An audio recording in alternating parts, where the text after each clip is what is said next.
Hello, everyone. Welcome back to the Clemenz with an A Z podcast. This is Roy here, and today's episode will be another we're in a cult episode where I am having conversations with former members of the ICOC, just trying to make sense of this crazy wild thing that we were in. And I'm excited for today's guest, Kesia. Uh, she she's in Denmark, and this is going to be my first global interview about this, and it's really exciting to be here with you in this Mhm. conversation. I think that a lot of us, especially in the church, we always heard that our church was all over the world, but very rarely did we get to like meet people. And I think this is really, I'm really excited to have this conversation with you and to just hear what it was like across the ocean. So, welcome, thank you. Thank you. Thank you. Mhm. Yeah, it's crazy, yeah, being on. I've been very looking forward to it and anticipating it. Yeah. Um, Nervous, but yeah. so yeah, let's get this started. So how did you get involved with the ICOC? Yeah. So yeah, I'm a kingdom kid, you can say, sort of. Not a typical one. Mhm. My parents met the church in 91 in Denmark, where it had just started. And we came from a Pentecostal church before. So my mom grew up Pentecostal. And my dad loved it. Um, Mhm. and I remember as a kid, I was 7 when we met the church, and just going from a Pentecostal church where I think it was like I remember the Sunday schools. I didn't really like going there, but then meeting this new church where there were only people around like in their 20s, early 20s, Mhm. super cool people, lots of energy, really fun. So for me and my 3 siblings, that was fun. Yeah. So I'm a sort of a kingdom kid, Mhm. but my parents left the church later on. So for many years, I didn't have my parents in the church. So that's why Oh I'm wow. saying I'm not Mhm. like a typical kingdom kid. Or Yeah. maybe I'm actually like the real type of kingdom kid because I grew up in church without my parents. So That's interesting. yeah. Yeah, I like to think that if you were in before like 9 or 10, I think you're Mm, a kingdom kid. yeah. Um, so so you have the memories of like church before and then this new Mm, church. What was your image of God like growing up mm. before the ICOC? Yeah, I think like most kids that grow up in a Sunday school, Hmm. like he's this, and as I've heard other people say, Sky Daddy, Yeah, Sky Daddy. and yeah, yeah, I can relate to that. It's before ICOC, it was just like all the stories of Hmm. Noah's Ark and Abraham and all of that, like all the biblical stories, and Hmm. that he sends angels to watch over us and protects us, and yeah, yeah. And then so then you get to to our church. Mm, And I do think like for me, I didn't have my parents, their relatives had other churches, but I don't know. The image that I developed through the ICOC was the image of God. So was there a shift when you came to this church, or did it just kind of stay the same? I think probably more because I got older. Hmm. Some of it, I think, I would still have gotten that image of God if we had been in the Pentecostal church.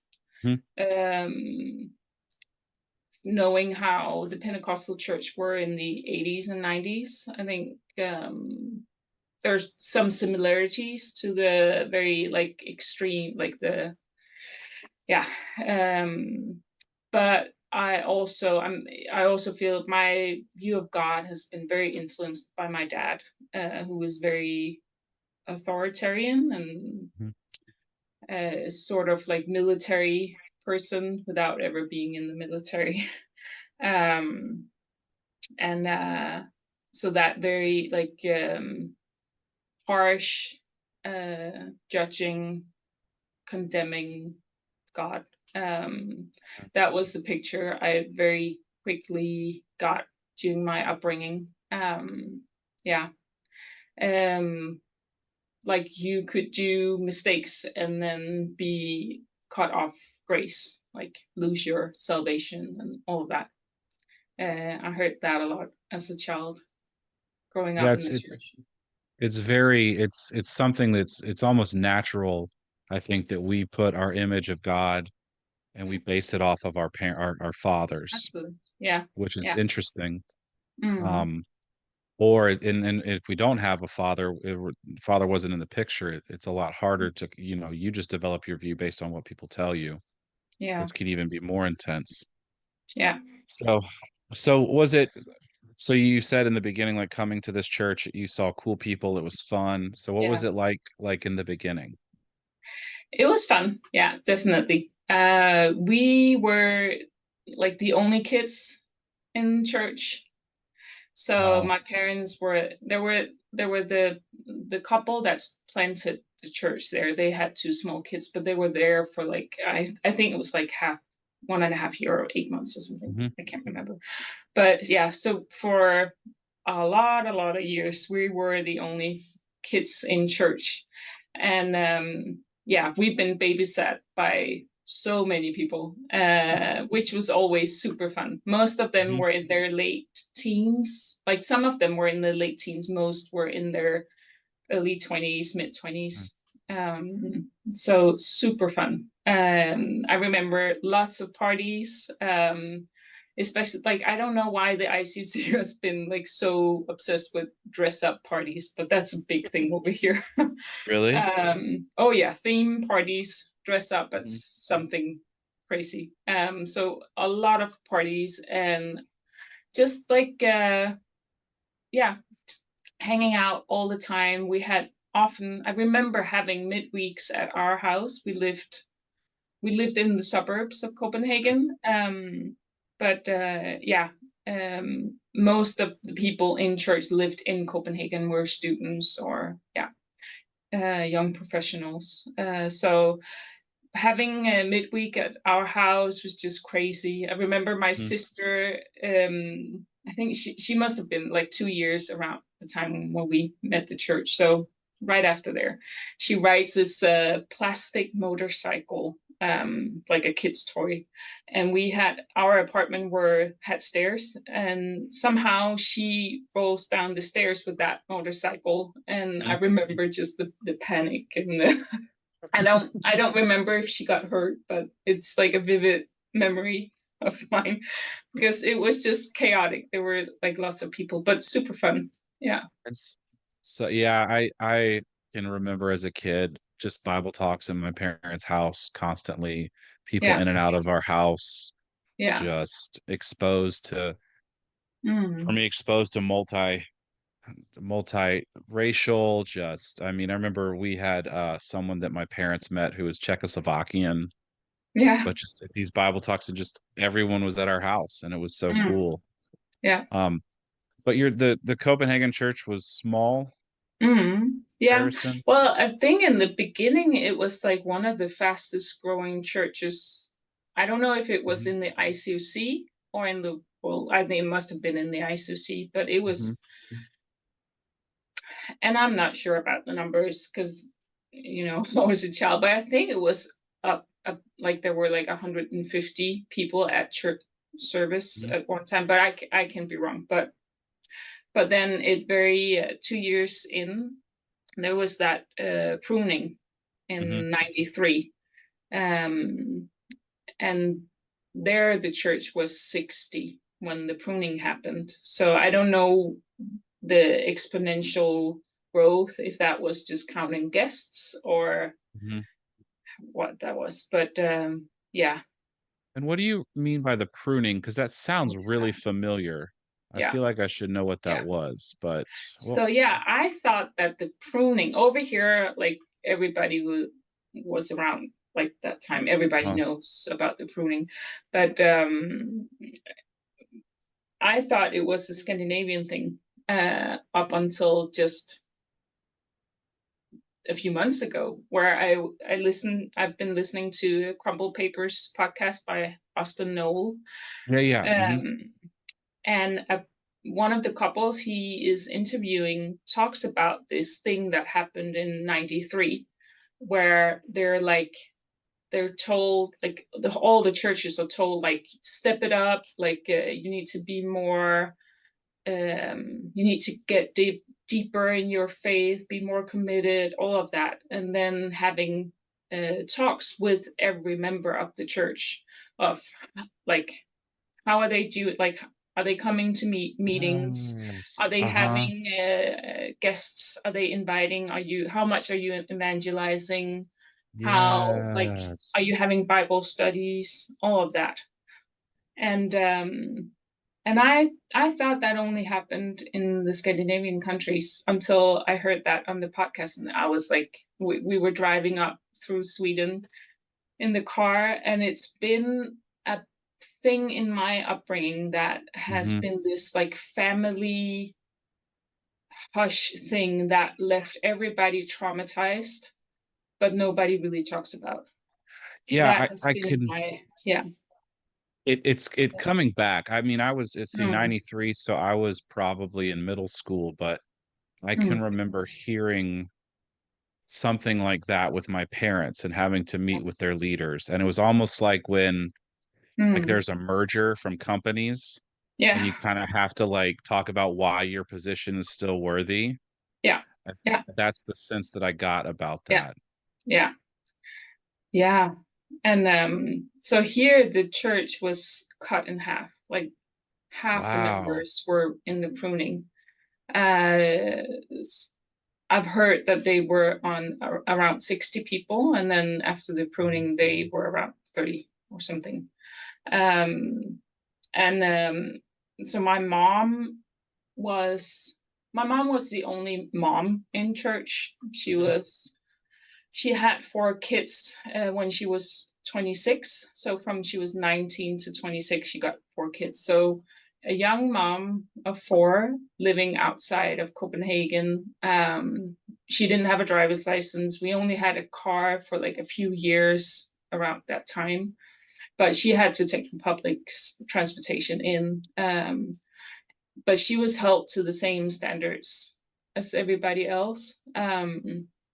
And so in that pruning, I actually thought that she had been in the pruning, but then many years later, I realized, oh, she wasn't in the pruning. That's what I thought.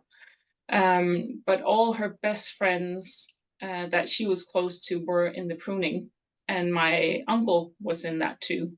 Um, and she definitely felt it was made very sure, like very obvious to her, that she did not like her position in church was not like she didn't she didn't live up to the standard, but she wasn't kicked out because she was married Hmm. to my dad, and Hmm. my dad had a high position, high viewed in the church, like song Hmm. leading and being like one of the older brothers in church. Hmm.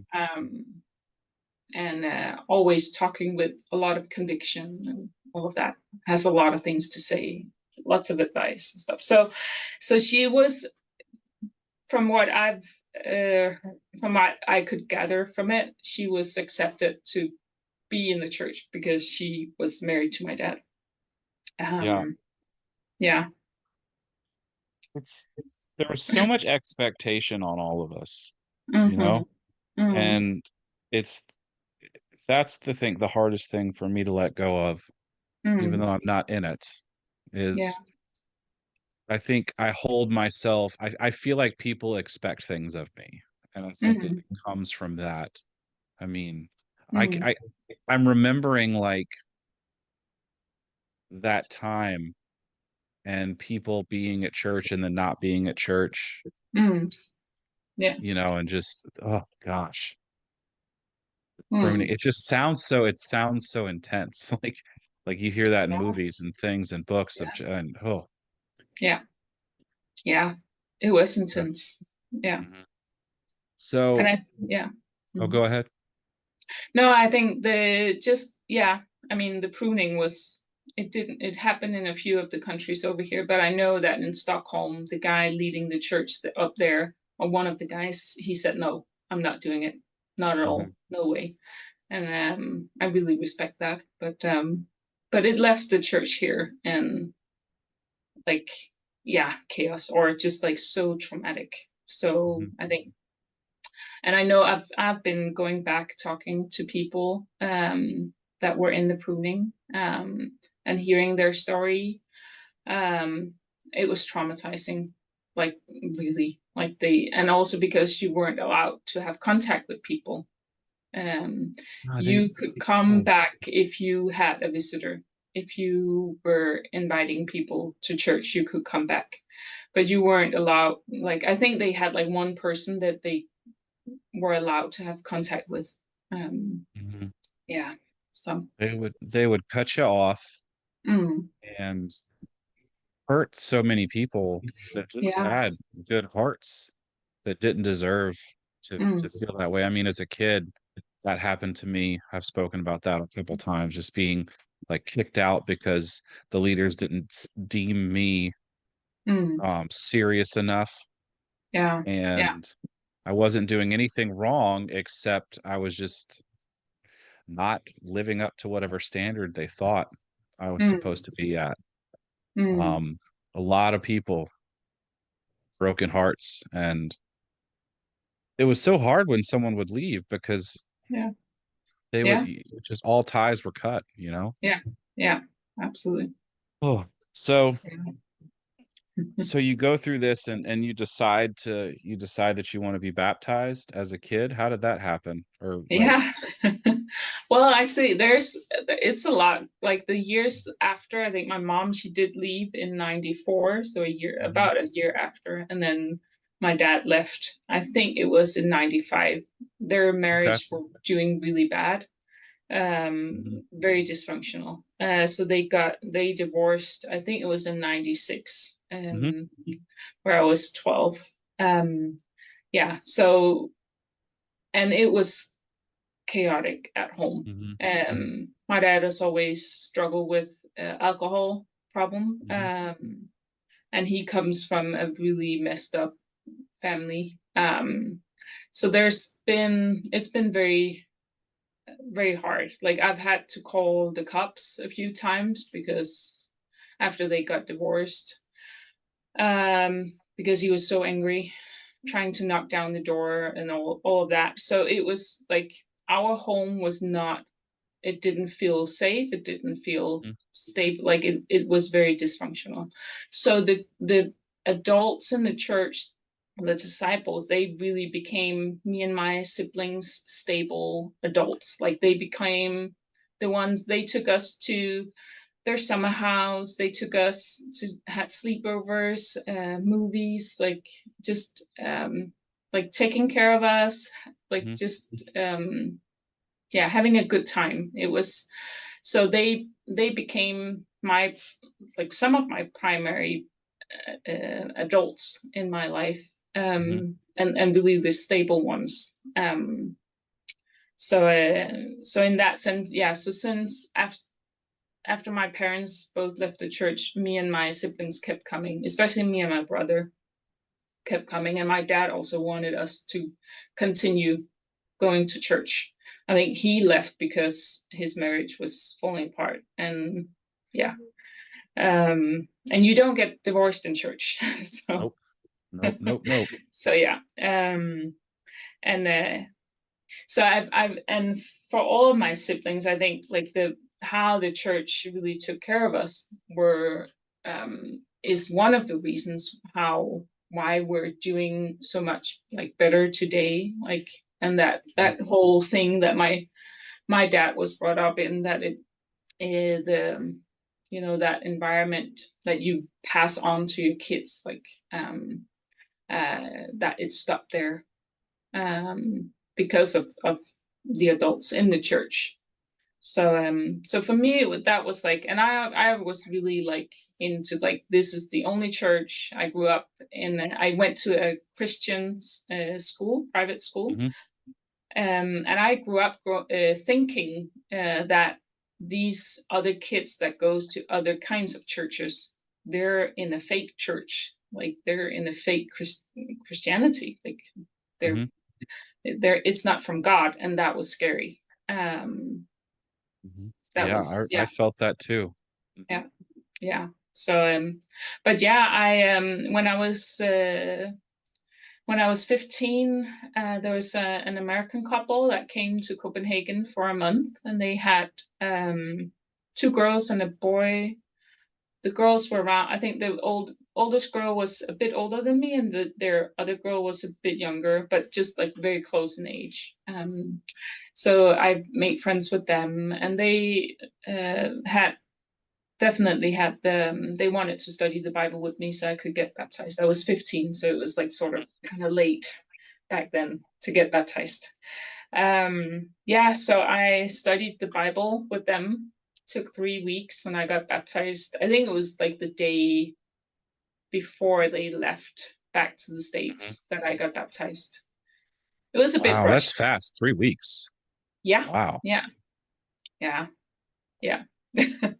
That's really amazing that like, you have your home life is what it was, Mm, and then the church just kind of just stepped in. And yeah. really it's really awesome that your parents were just like still, okay, you guys Mm, could go with them, still go to this church, and then that your yeah. parents were letting these people Mm, just step in and be there for you. yeah. Yeah. Hmm. Yeah, So I a lot. remember one of the sisters took my sisters to her mom's summer house a Hmm. few times, and they had such a good like they just took care of us and loved us, and Hmm. like yeah, like really cared for us. Mm. And so what was it like, after your baptism? Like, so who Yeah. baptized you then? Was it just someone from the church, or was it your friends? It was my brother, and Uh-huh. then the two girls from the American family Oh, okay. that baptized me. Yeah.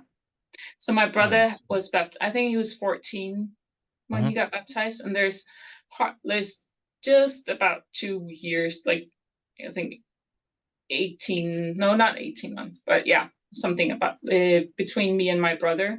So he's Hmm. just almost 2 years older. So and we've been super close. Yeah. So that was also like he got baptized. I wanted to get baptized as well. But yeah. That's cool that they all were there, that they all baptized you.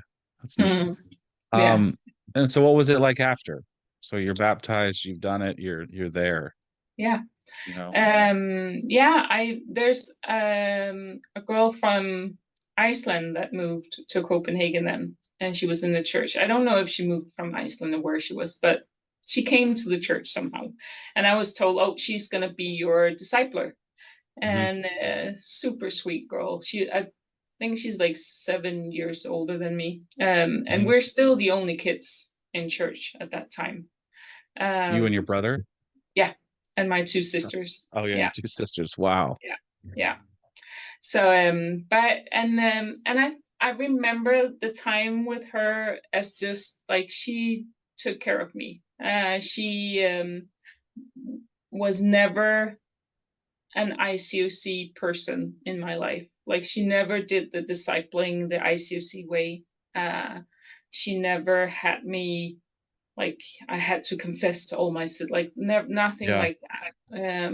We had a friendship, and we were super close, and I was honest with her also about at home things at home, and I remember her as like she was also a bit rebellious to that system, that ICOC Hmm. system. Like I remember it really made an impression on me that she said like she felt like the church had this box, this narrow box that we all like we had to fit in. And she was like, my arms and legs are sticking out and I don't want to chop them off. Like we're yeah, like she didn't want to fit in that narrow box and she didn't. So she was like a rebel. And I think that affected me a lot. Hmm. Um and gave me a good start also. And I also do remember one of the sisters in church when I was a bit younger. She had a really close relationship with my youngest Hmm. sister. But I remember her saying at some point, my dad was not the best dad. Let's to be mild.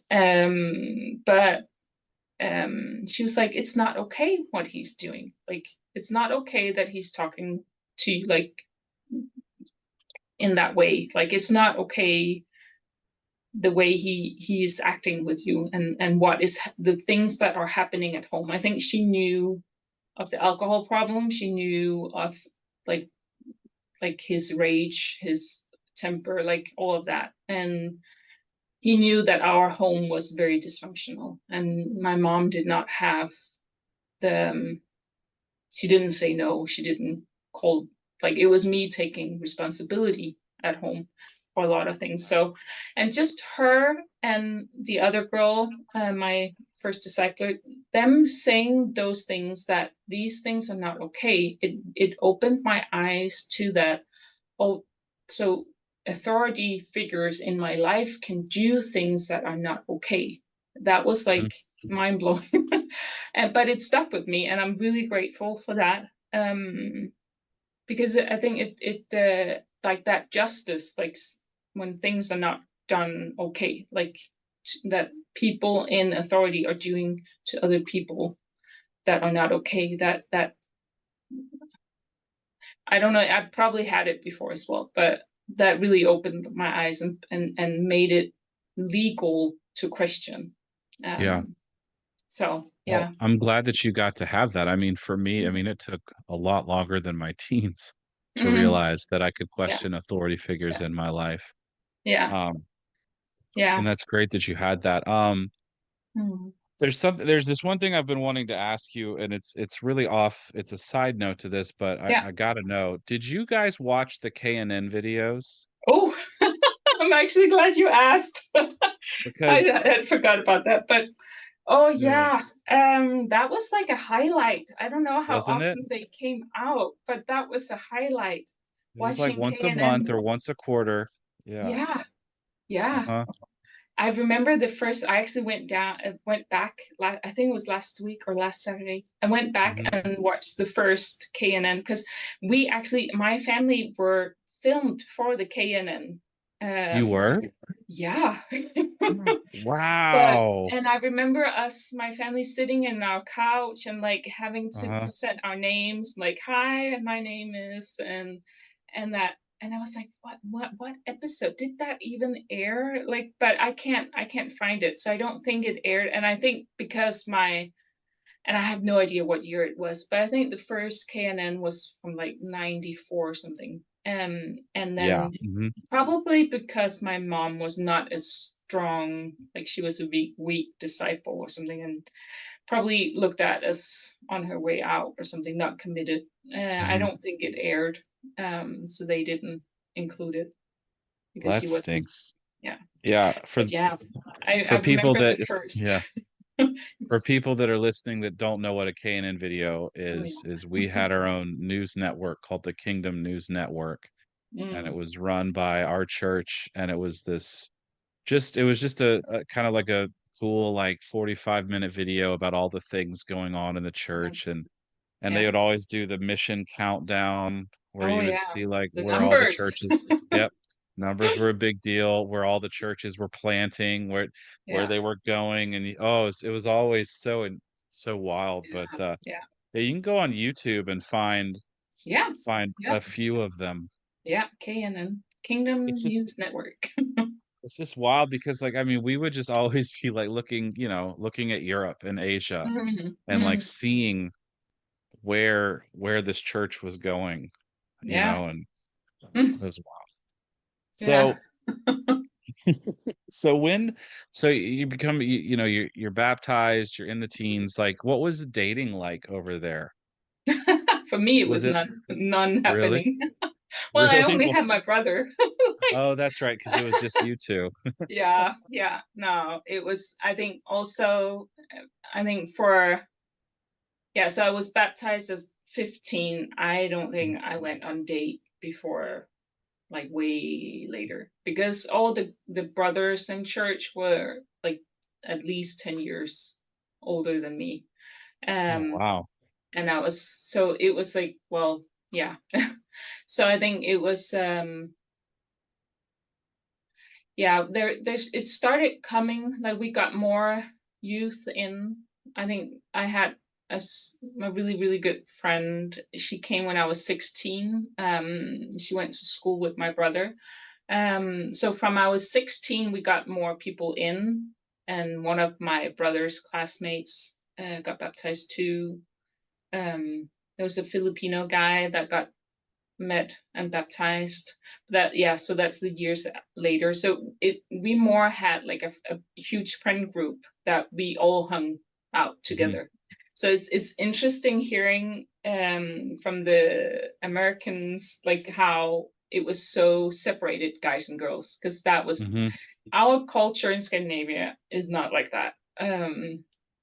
That's just really odd that you would The separate. separation of everybody. Yeah, Hmm. yeah. Maybe it was like that in the older groups, but in our teen group, youth group, it wasn't like that. We hung out together all the time. My brother lived in a house with uh, a few other guys, or a good handful of guys, and we would always hang Hmm. out there. It was super fun. It was. I remember it as just crazy days of like Hmm. constantly. I was biking into the city. I had no money so for public transport, so it took me about like 45 minutes to bike from where I lived. Hmm. um, and I loved that bike ride. So over here biking is a transportation, it's not for a workout, but um, so, but yeah, Yeah. biking home through Copenhagen at like 12, 1 at night, listening to music, and then from like just hanging out with friends, super fun. Yeah. And so did you feel the pressure with regards to like sex and purity and that type of stuff? Oh, we had all the purity classes and all of Uh-huh. that. Like I was, I absolutely knew what the rules were with like Hmm. dressing and all of that. Oh yeah, yeah, yeah. Hmm. It's I went to Hope Youth Corps in, I think it was 2001 or 2000, can't remember. But I went to Philly, and before I went there, yeah, the girl that studied the Bible with me, or baptized me, she told me like, oh, you have to dress like the skirts needs to be this length, the Wow. t-shirts needs to be this length, because we didn't. I mean, we had rules over here, but not at all the American like super strict. Like I could Yeah, wear like tank tops with not spaghetti straps. That was not okay. But yeah. I just have always wondered because I know that European culture with regards to like the body and Oh yeah. sex, it's Yeah. very different Yeah. Yeah. from what we have. I mean, we've very much villainized a lot of Mhm. sex and Mhm. our body, and we've made it this Yeah. weird thing. So I just didn't know if like, We got that too in the church here. hmm. Absolutely. Oh yeah. The culture over here is not like that, but yeah, we definitely uh oh, we had classes about purity, Hmm. and how to dress and all of that. That also made it so much more weird. Like there were so many things where I was like, oh, this is, oh, is this like like it was not like things that weren't even on my mind that were impure. Like oh, okay, I did not know. Like, but I was really, so one of the things from my childhood, one of the big things that really influenced me was as a child going around, like when the adults had meetings and stuff, we were around all the time. So I would listen to people's comments and conversations because I was just running around like Hmm.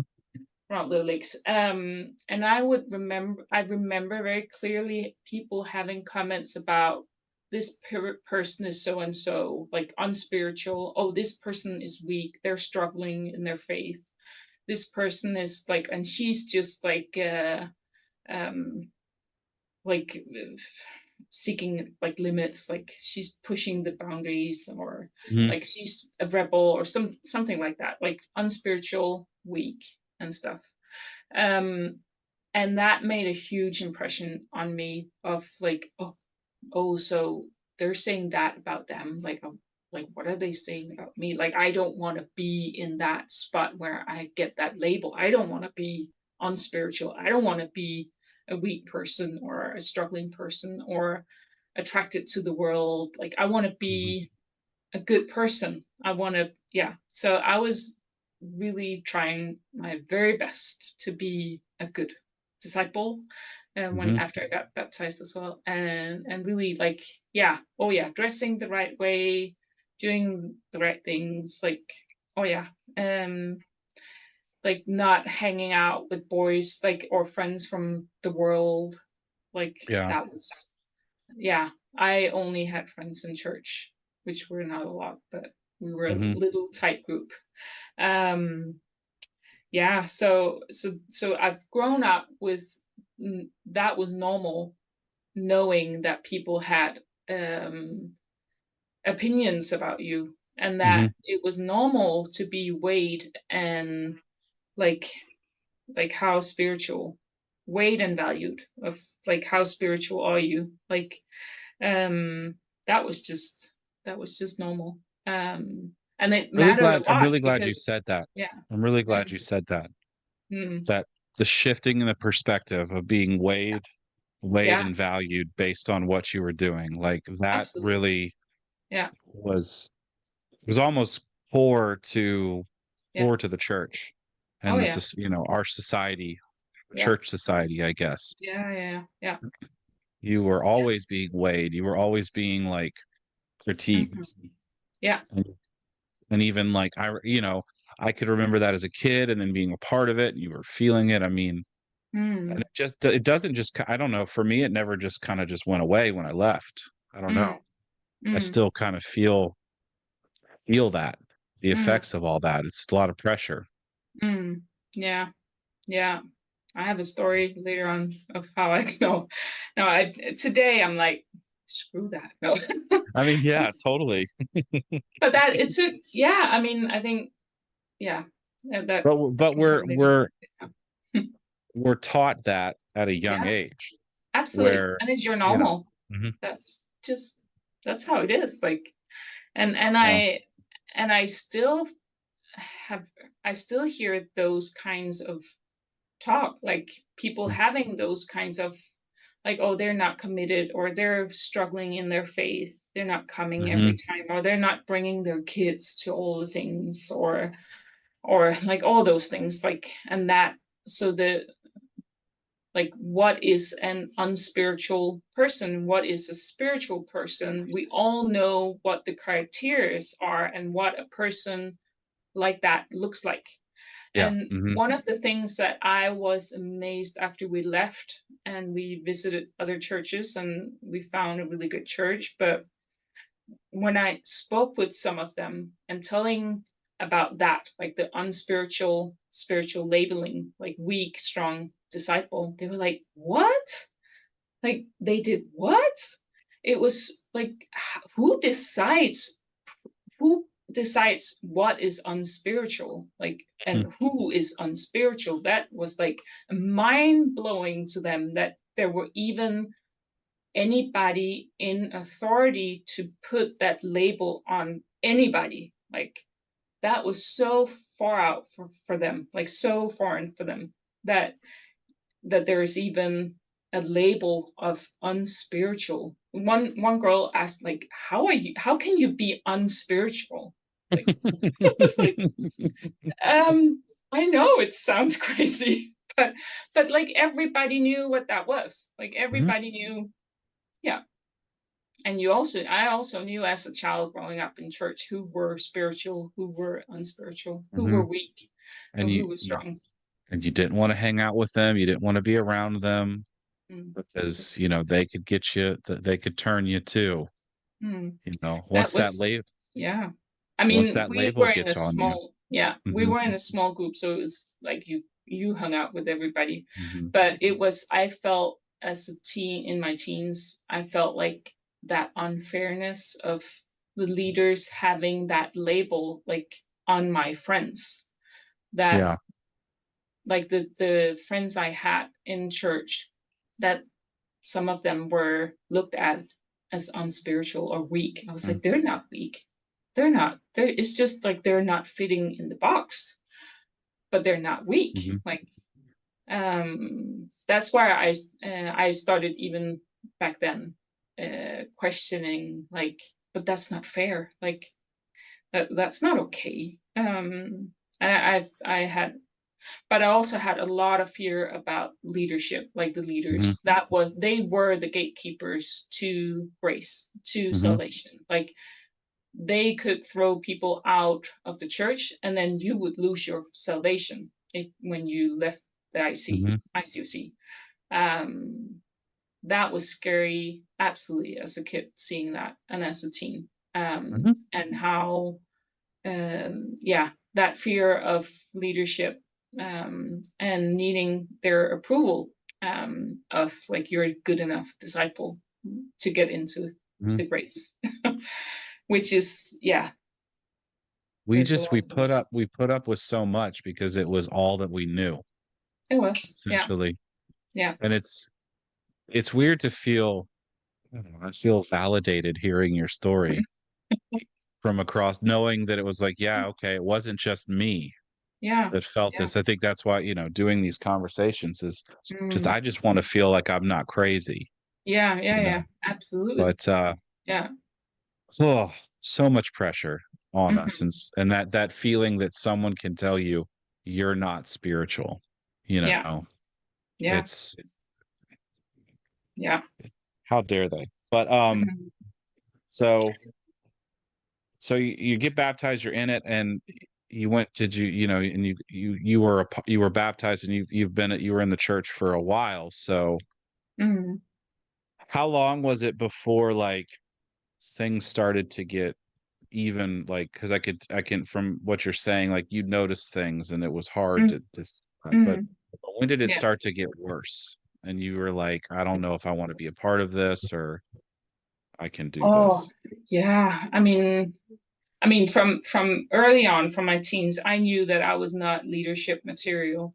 Uh, Mm, that was very clear. But it was like everybody was raised up to be like that was our career goal. It should be, um, mm. Well, how like did that raised feel up to then? be. Oh, back then that hurt. Mhm. I definitely did not feel good enough. But I also looked at like all those criterias and was like, I can't do that. I can't be, I mean, I can't do that.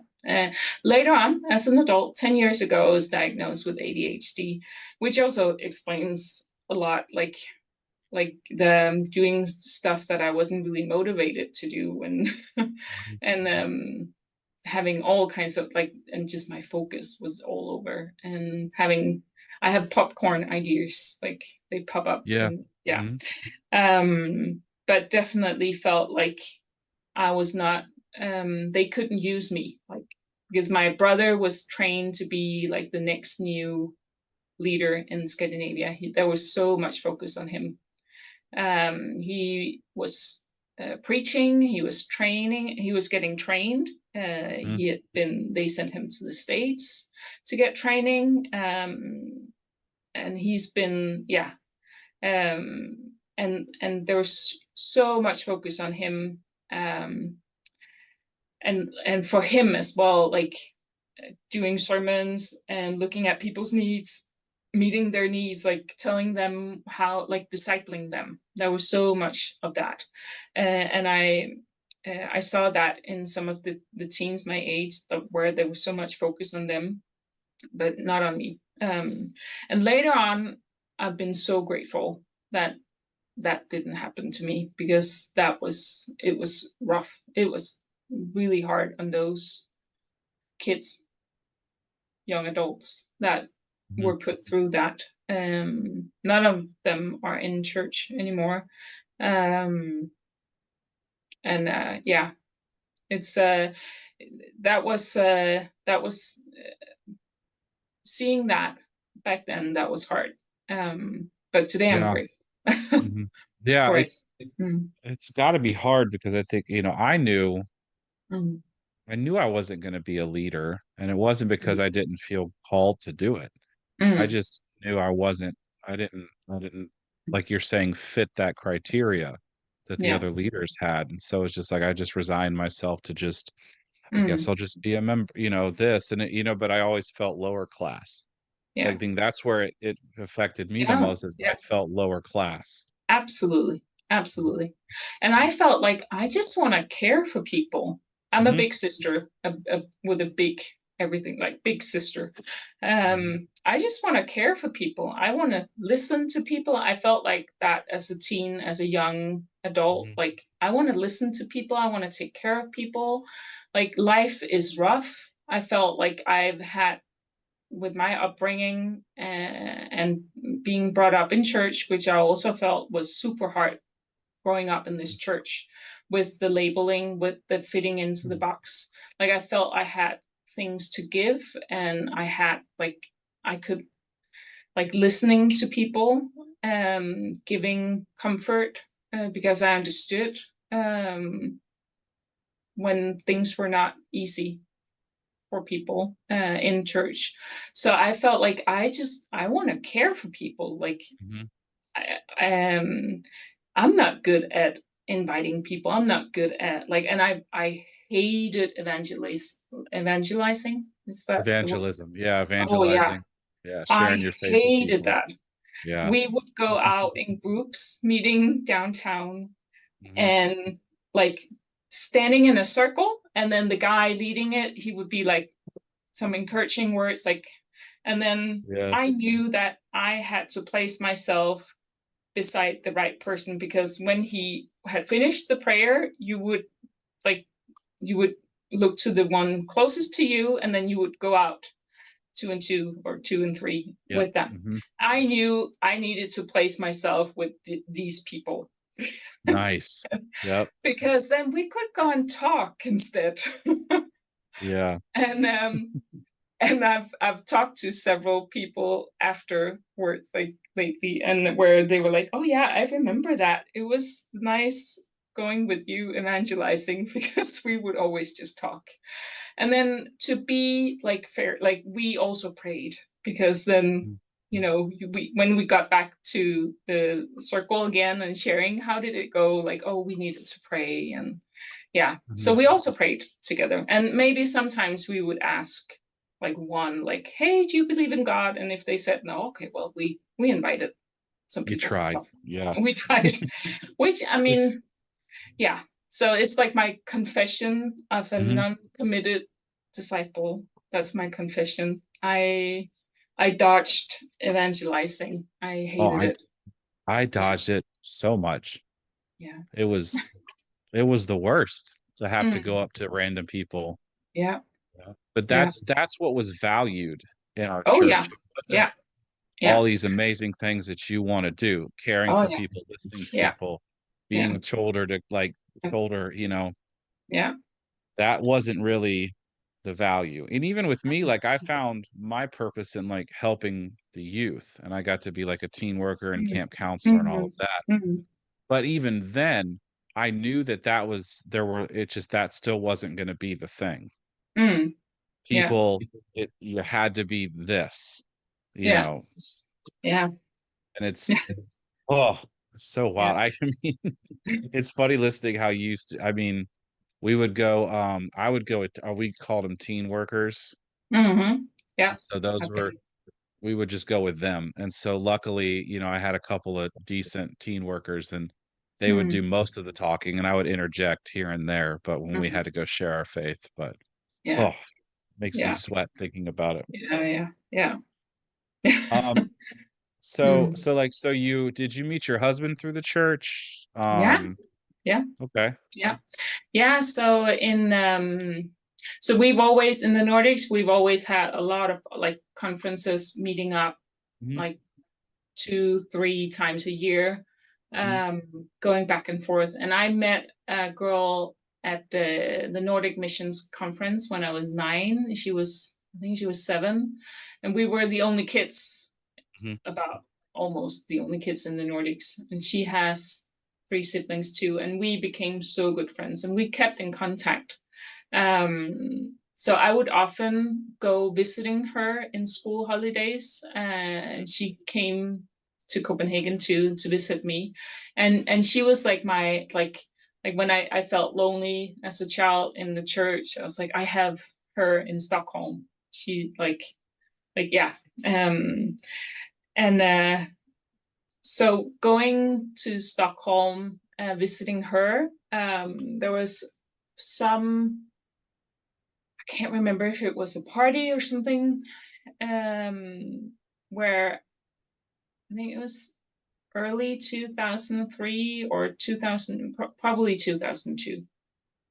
But I went up there to this, and just it happened to be a party in the church. So that's the first memory I have of David, my husband.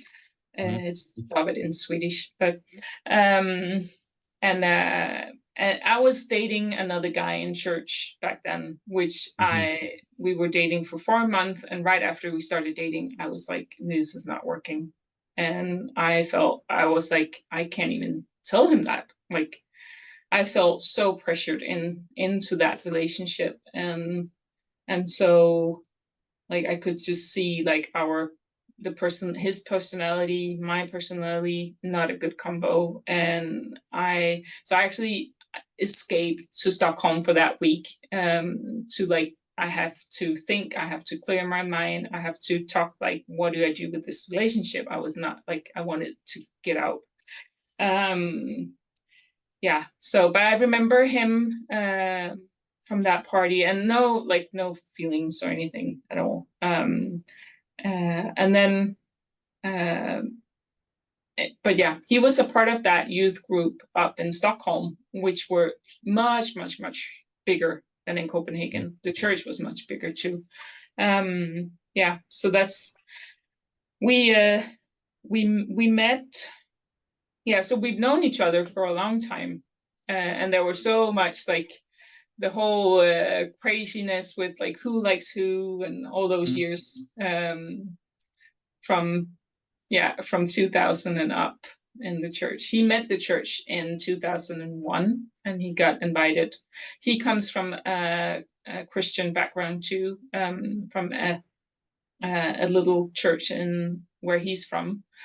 Um, do you know Pippi Longstocking? Yeah. And Hmm. yeah, so he's from where oh no, she was from Gotland, but the author is from Yeah. Småland. So, Okay. so the author, all the stories from Astrid Lindgren is Hmm. from Småland, and he grew up there, like That's very cool. idyllic. No, Hmm.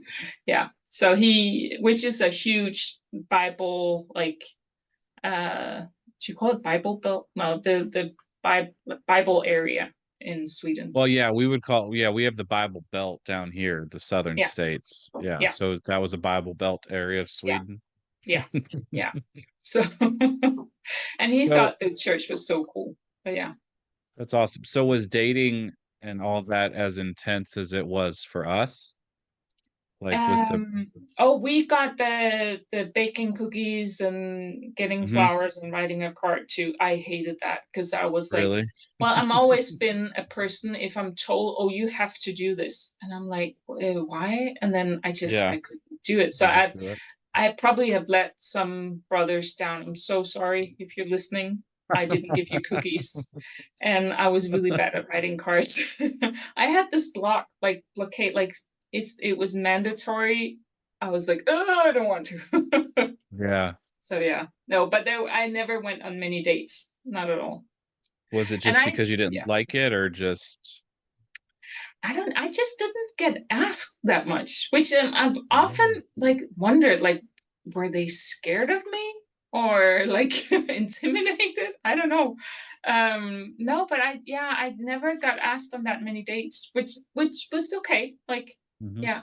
I actually have a funny story from, okay, so I start liking David in 2003, and then he comes down in 2000, I think it's like spring 2004. um he comes visiting with my best friend from Stockholm, and him, they go down here, Mhm. and he can tell a really funny story about that too, but of miscommunicating and other people thinking he has some motives about that girl or that sister going down to Oh. Copenhagen, and oh yeah. Mhm. So but and so my brother is going on a date with my friend from Stockholm, and I get a call from my Danish friend in church, Mhm. and she's like, Kesia, I have something to tell you. I like, don't be mad. I don't know how to say it, and I'm like, that's cool, that's fine. I mean, yeah. And she's like, David just called me and asked me out on the date with your brother and the girl from Sweden. Mm. Um, and it was a big thing that they were coming, and I liked him then. Mhm. He at that point he didn't. I don't know. Yeah, he didn't have feelings specifically for me. So, and I was like, all right, that's cool. Yeah, yeah. I mean, you go on the date. I'm okay. I'm fine. Like, I'm fine. And then we hung up, and I was like, what do I do? Like, I need to get on that date, because it was also like that was, you hung out and had fun. Mhm. Like, that was like, yeah, that was not gonna stay at home. So I called this other brother, super funny guy. Um, I'm gonna say his name because he's such a Mhm. wonderful person. Or he, yeah. I have another story about it, which is, but Kristen, everybody knows him in Scandinavia. So I called him up and said, "Hey, Kristen, um, I'm gonna like, you're gonna invite me out on a date together with my brother and Wow. and David, and we're gonna join that date." And he was like, "Yeah, of course, like, great." So I asked him on a date. So I don't know how often that has happened, that a sister asked a brother out, but I did. I don't it didn't happen much. But yeah, That's hilarious. Well, I'm glad it all worked out. yeah, You, we had a you're fun with them. evening. Fun evening. Yeah. Yeah, Mhm. yeah. I have, So and he was, yeah, yeah.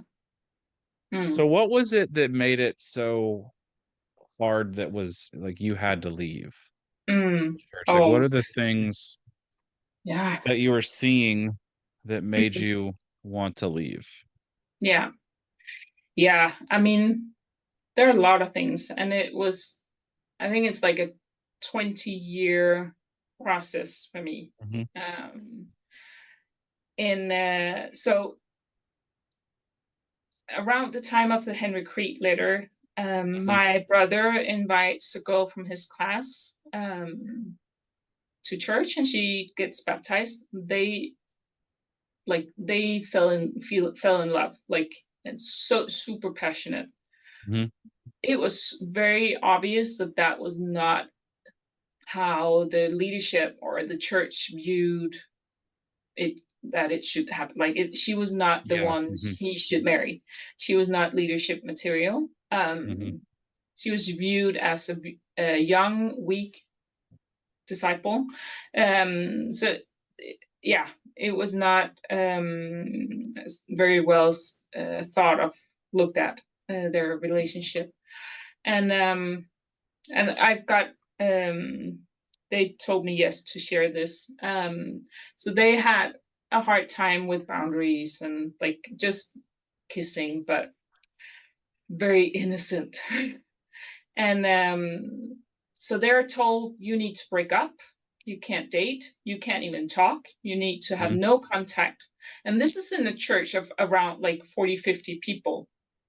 So they cannot talk at church service, at midweeks. They cannot have contact at all. And I think that goes on for like a half a year, and it's super hard. I lived back then with her. We shared an apartment. And she was super frustrated, and she was like, why this does not make sense, like, but they want to do it right. They want to do their relationship right. um and um and then I'm super close with my brother, and I lived with her. And so I knew what was going on. They were honest and open with me as well. But then I visited Stockholm in 2004 for a few months, where David and I started dating. And then I hear that my brother and now my sister-in-law, that they had been disfellowshipped, and it was like the Jehovah's Witness disfellowshipping Mm-hmm. people. Like, they were not allowed to talk to anybody at church, so they were warned and then kicked out of church. And I Oh, was like, what's geez. going on? That was so traumatic. And I knew that, okay, so they had difficulties staying pure. Mm-hmm. But they had not gone all the way. They had been like, oh no, we need to stop this and get separate ways, and then confess, and like, we want to do it the right way. And then the second time that happened, that they almost crossed the line, like, well, and when do you cross the line? But they had not done it, and like, okay, stop, we need to go separate ways and confess again. And they wanted to get married. The church did not want them to get married. No, no, no. They had to split up and separate, and they were like, "We're not doing that again." And it was so chaotic, back and forth and all. And then after they get this fellowship, I'm like, "What's going on? What's happening? Like, why?" And I'm told that they had sex several times, where I'm like, "But they didn't." Like, and I Mm-hmm. really felt like there was one guy in the leadership group back then that really drove that disfellowshipment. And they were only allowed to have contacts with one person each in church. Even my sister were told that, oh, but you can't have contact with your brother. Like, and You she's like, couldn't, what? they were He's my telling you can't brother. talk to your brother. Oh, And geez. she didn't do that. Like, she was Mm-hmm. like, honestly, like, he's my brother. So, but that was such a traumatic event, like, happening in my life, that really shocked me. And really, that was where I started really questioning, like, this is not okay. Like this is, it's not okay. Like, that what happened is not, they should just have gotten married. Like, they should just have gotten loved, and should supported and listened to and cared for, and like, all of that. They should have been helped to, just get married. We love you. Like, go have fun, get married, and have all the fun you want. Um, Mm-hmm. and um, and I've, through the years, have tried to bring this up with several higher up leaders, or leaders in Scandinavia.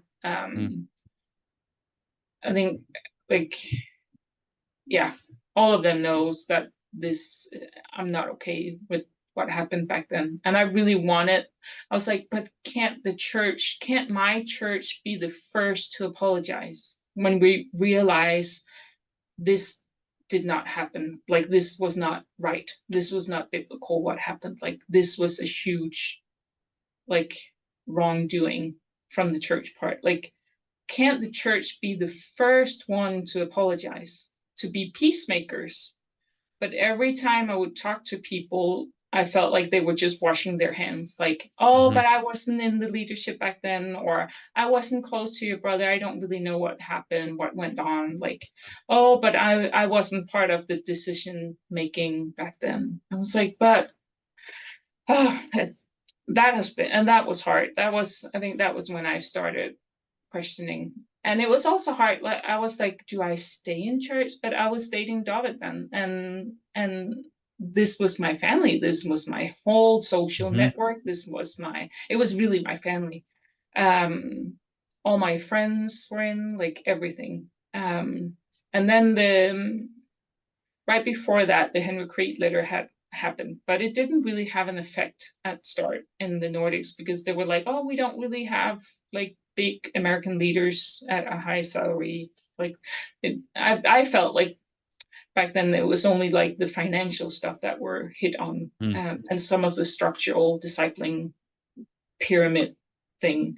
Yeah. Um, but then in 2005, I moved to Stockholm permanently, and the church explodes in conflicts and Hmm. meetings and talking, and people were yelling at each other.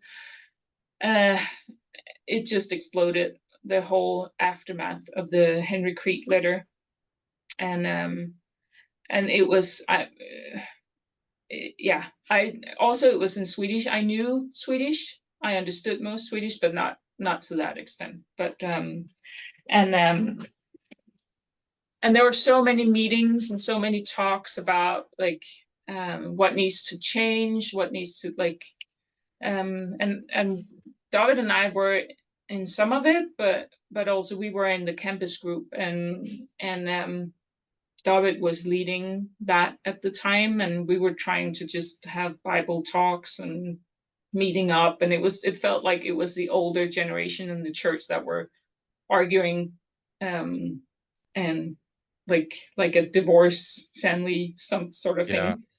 Um, Like the so parents were fighting, but we are the yeah, kids and we don't need to really yeah, listen or just yeah. focus. I Yeah. didn't really understand. Like I Hmm. had a lot of opinions about what was not okay in church. So Hmm. the whole that whole how are you unspiritual, spiritual, all of that weak, strong disciple. I was like, I was not okay with that. Hmm. But the whole like all the financial things, all the structural things, all the yeah, I didn't really get much of that.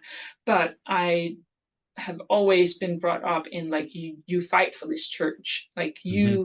you see something, you take responsibility, and you fight hard to change it, like you make it better. Yeah. um This was and our church. that's This was the this was right our church, church, yeah. And I think the that's quote why I unquote didn't right leave. church. Yeah, Hmm. that's why I didn't leave when that happened to my brother, also because I was dating David, so it's like I'm in it with him as well. And Because I wanted, you can't date if you're not a part of the church, oh so you yeah, can't lose him, yeah, yeah, yeah. And I wanted to make a change. I wanted things to get better. I absolutely. Um, so, and it's looking back, that has the the church system, the what needs to change has been the biggest topic of me and my husband's marriage, the Mm-hmm. talking topic of our marriage, like forever, like always. Mm-hmm. Um, that has like how do we do things better, and he very early on in his time in church, he was like that whole idealizing like the sharp people, like reaching out Mm-hmm. to them. He very quickly was like, that doesn't make sense. And he was like, well, I'm gonna go over here and I'm gonna take care of some of the care for the misfits, and like yeah, and that we really found each other in that, in having care for people, loving people, listening to people, um, and just that whole like idealizing, yeah, sharp people, the ones with status, the ones with a good education or doing good studies or having the good looks or being able to talk, like express yourself and all of that. Yeah, so that was not our value, like, but it yeah, it felt very much for both of us that we weren't in that Mm-hmm. criteria as well. But I've It's always felt very loved by people in church also. mhm. Like they have always, I always felt very loved by people too, Yeah. Yeah, but I think just that, not leadership material. oh, that not leadership material. Oh man, I feel like that's the theme of this talk, not Mm, being leadership material. Um, that's awesome that you have that he had that mindset of reaching out to the other people, to the Mm, misfits.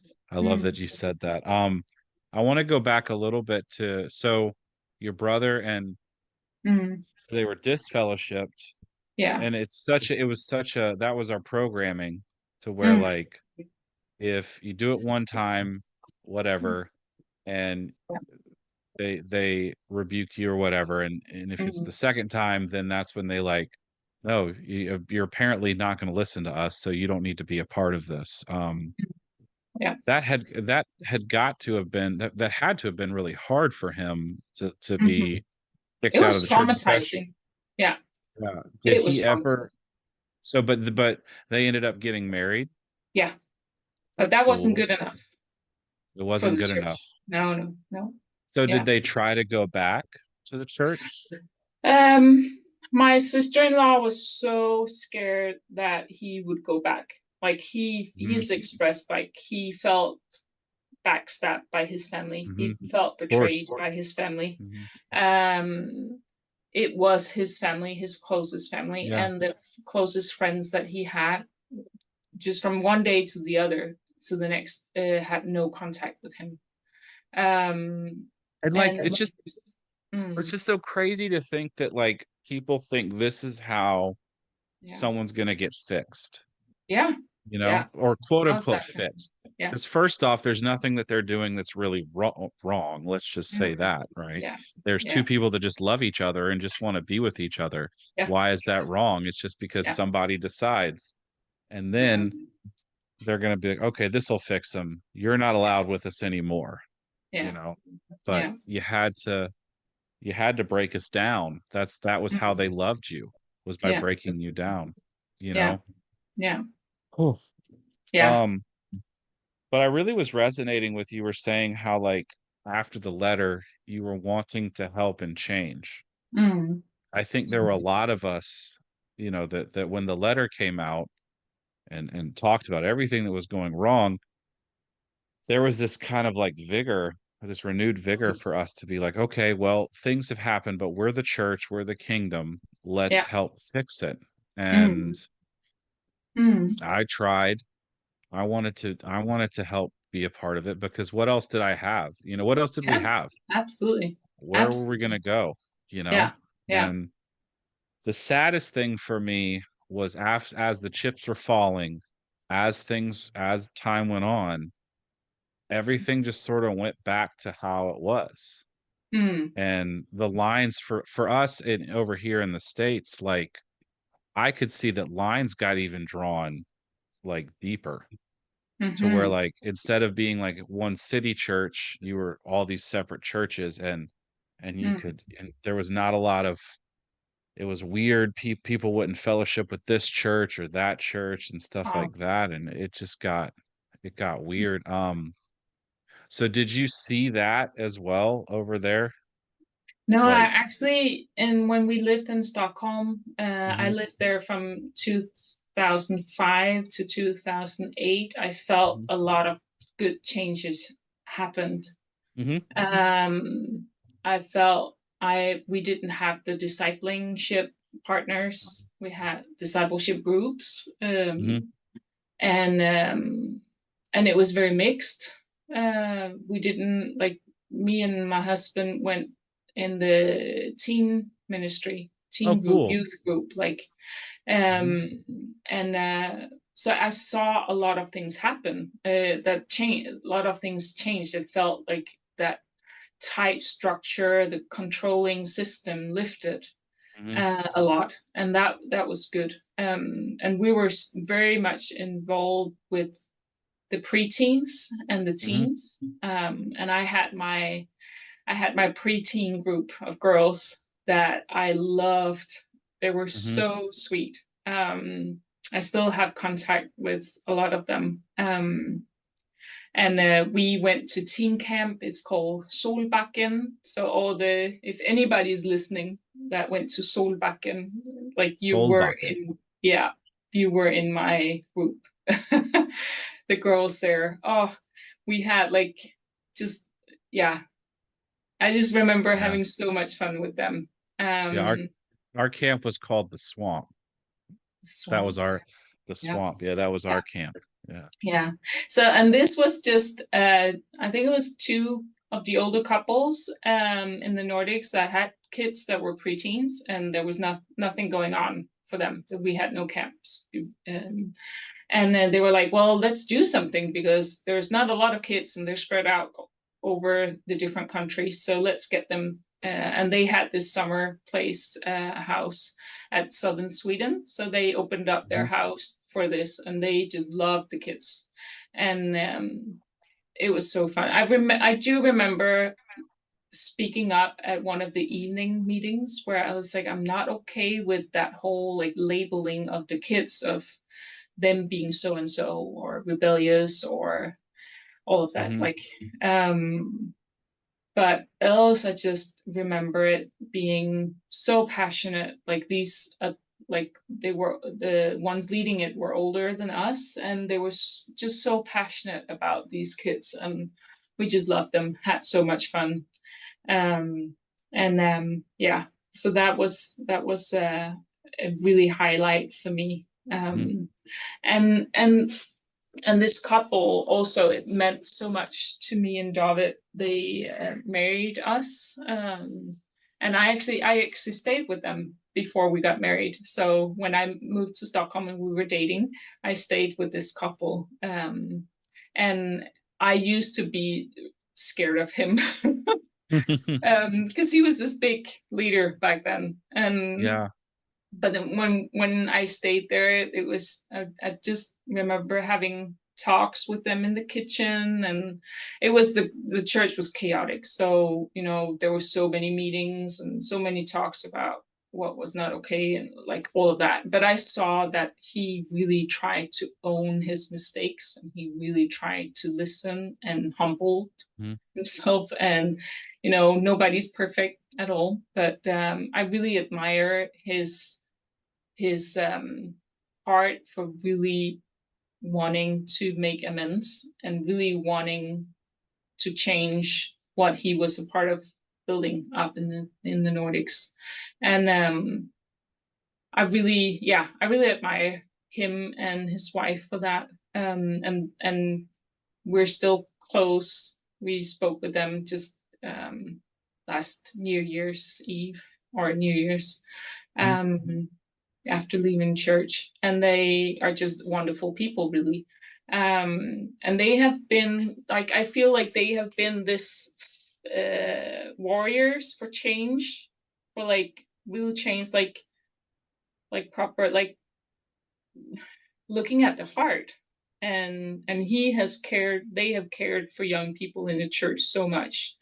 And yeah, so at Solbakken, I felt like we really worked together in caring for these kids.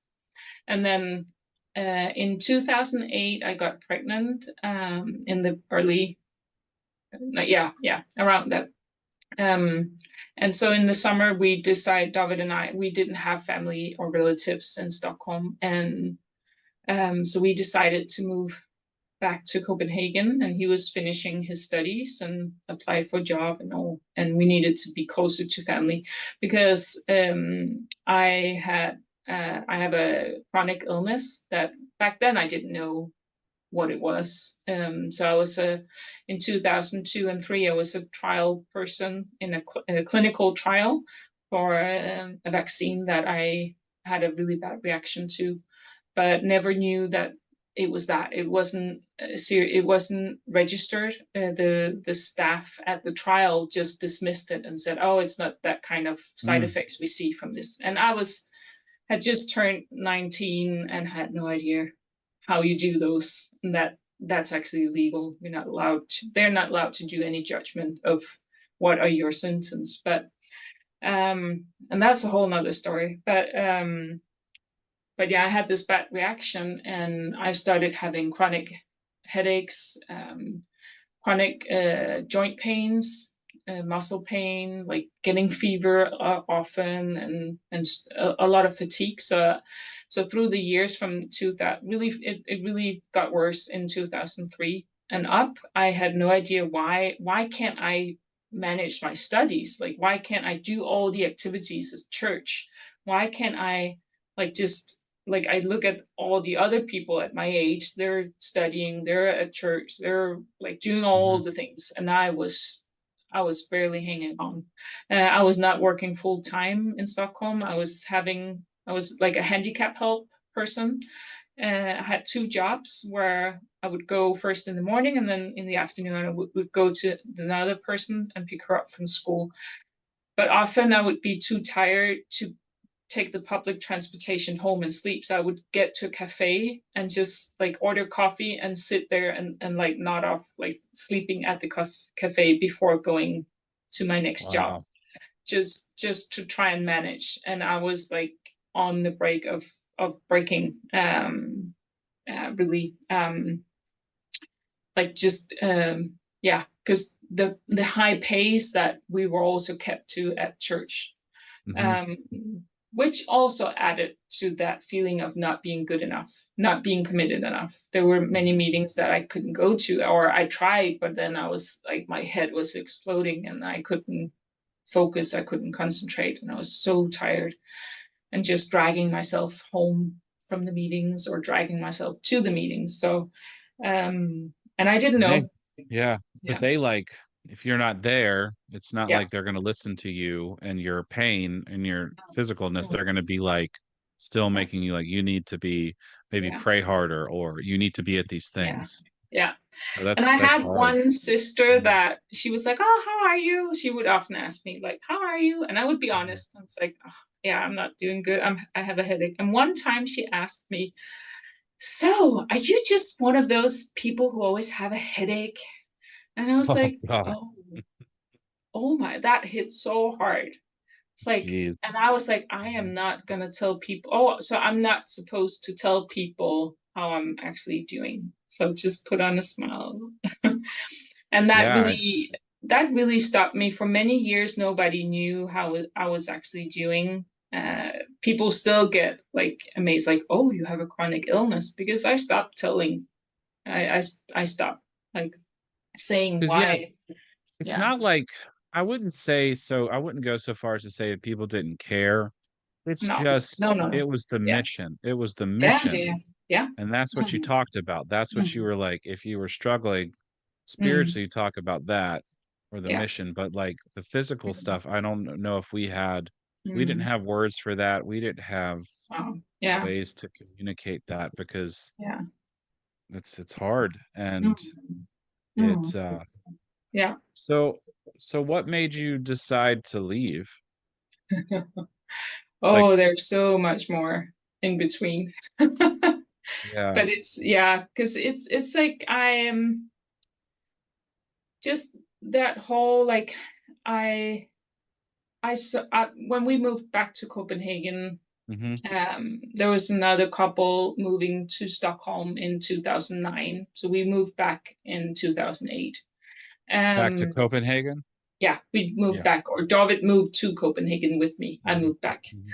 And Yeah. then in 2009, there's another couple moving into Stockholm to lead the Okay. church. Hmm. Um, and after that, I start seeing like, man, these young people, like my preteen girls that are now teen girls, Hmm. gosh, they're under so much pressure. They're under so like they're keeping them busy, like, and I kept contact with them. Like every conference we were on, that would be like my mission to meet up with these girls, and to hear how they were doing, and yeah, um, and I was so worried just seeing how pressured they were, Yeah. how yeah, the standards they were kept at. And so I also spoke with the team leaders. I spoke with that couple, the women's ministry leader, or the women's they led the church. But I also I think I've spoken to her every. We had our Nordic missions conference called Ekere. I had so Hmm. many talks with her where I tried to express like I'm worried for the teens. I worried like that they're like, when are they gonna sleep? Like they are at so many meetings, and they get home super Hmm. super late, and then they have to go up super super early to meet. They had this thing on the mountain, going out for prayer super early, Hmm. and then going to school, having school, like all of that, and then going like having Bible studies and Hmm. meetings and all of that. And a lot of the girls would also say that it was hard. Some of them were like, it's fun, they could keep up, but there were definitely some that could not keep up. And just seeing that the ones that could keep up, they were put in the spiritual box. The ones that could not keep up, they were put in the weak box. Hmm. And that I also spoke with the team leader of just like I'm not okay. This is not okay having Hmm. that, dividing people in that, and out from these criterias of, are they coming, are they committed, are they having Bible studies, are they um and a lot of the girls in my group, they didn't even get baptized, or some of them didn't even get baptized, and just sort of just disappeared. Hmm. um and I've often felt like, oh, they must have felt so like unworthy, or so like they could just never like live up to that. And then some of the other girls that were really fighting hard to follow along and do all the things, after some years they started like showing symptoms of just being burned out, and like it was hard. Yeah. And just that, like I didn't have that authority, like I didn't have any state status. Like I felt that for me to speak up, like they were like, yeah, yeah, yeah, you don't really know what you're talking about. Like and I have from They other, just dismissed you, is what you were saying, like your concerns. They just that's, kind of dismissed the concerns. yeah, for some of Mm. them, absolutely. I've spoken to other people in the Nordics where I felt they listened, but did they really have an authority to change anything? I don't think so. Yeah. Um, and um, Oh. and that was hard because, and I can still get emotional thinking about these girls because they are so sweet, Hmm. and I thought it was hard growing up in church, and I wanted to take care of them and tell them the different, like every time I visited Stockholm, we were at a conference or some, I would try and tell like, your spirituality does not depend on how many meetings you show up at or how much you're doing. Like it's not your deeds that show your value or your commitment or your being a good follower of Christ. Is this That's not what it is. Like um yeah, and trying to tell them the opposite of what they were told in the teen ministry. Um and also together with my chronic illness, I felt like I wanted to do so much more. I wanted to speak up so much more. I wanted to fight so much more for both these girls, but also for our church. But I often felt I was just burned out. Like, and we got kid then we had two kids, and then in Copenhagen in 2010, there was an American couple that moved over here. She's just a few years older than me, and we clicked very quickly. Hmm. And they came to start a campus group. Um, but they very quickly saw that, oh, the church is not at all doing good. And it's a church of people that are burned out, stressed out, struggling with mental illness and all of that. So they, yeah, so they started leading the church and got training from Stockholm. But she was really the one helping me through that, like letting go of my fear of leaders, Hmm. like letting go of that. Oh, I'm not good enough if I don't show up at all the meetings. And she's like, it's your relationship with God that matters. Like yeah, it's you and God, nobody else. And Well, that had to have been powerful to hear from a leader. it was, and Mhm. I never saw her as a leader. I saw her as my friend, and she was my friend. Yeah. I helped I helped her give birth. Like I was there at the hospital helping them, which is not a common situation in Hmm. Denmark. You have your husband there and nobody else. But also just for them to be in another country not speaking the language, to have a Danish person there to help translate. Hmm. But yeah, That's we cool. had a really special relationship, and our kids too. They lived 5 minutes walk from us, and our girls were in the same daycare group. Yeah, so it was really special, and so she helped me work through a lot of things that I was already trying to work on, but Hmm. she just gave me space to put words to a lot of things, and then telling me like, this is just you and God, like. Yeah. So a lot of the weight of knowing what people thought of me lifted back then, um, with her here, really. And I was like, I am tired of feeling not good enough. I'm tired of feeling not valued, like that my qualities are not valued. Hmm. But also slowly, like the quality, I know that people have seen my qualities, so yeah, like of caring for people. Um, but it was just I felt like in the ICOC system, it wasn't valued. Hmm. So yeah, but they left in 15, and I know it was hard for her to to be in the leadership here in the Nordics. Like, she was pressured to rebuke us, me and another girl with small children, for not coming to campus to evangelize when we were going home with our babies. Oh, Um, jeez. yeah, she never did that. I'm really glad. But I'm so sorry for her to be under that pressure and then being Hmm. rebuked for not rebuking us for not bringing, like, not going to campus. And we really didn't have campus students, so they were trying, like, it was a huge focus and have always been of getting a campus going in Copenhagen. But so us in our, I think we were in our 30s, late 20s, 30s, something, early 30s, going Hmm. to campus with babies, trying to evangelize. I never Trying to went. get college. That's a wild sight, trying to Yeah, get college yeah. kids to come to church. That was we were the campus group, but we were full of like young adults and young, Yeah. like Hmm. yeah, late 20s, early 30s, trying to do a campus group. Yeah. So, and that's where I really took off for me to like during that time, like putting words to things that I felt was not okay. Hmm.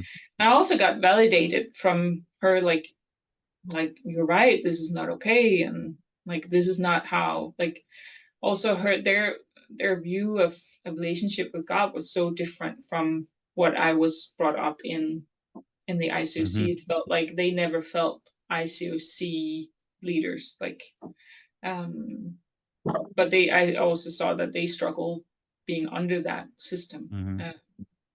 But and then for me, in after they left in 2015, I was heartbroken. Of I course. looking back, I my reaction to them leaving was like totally grief.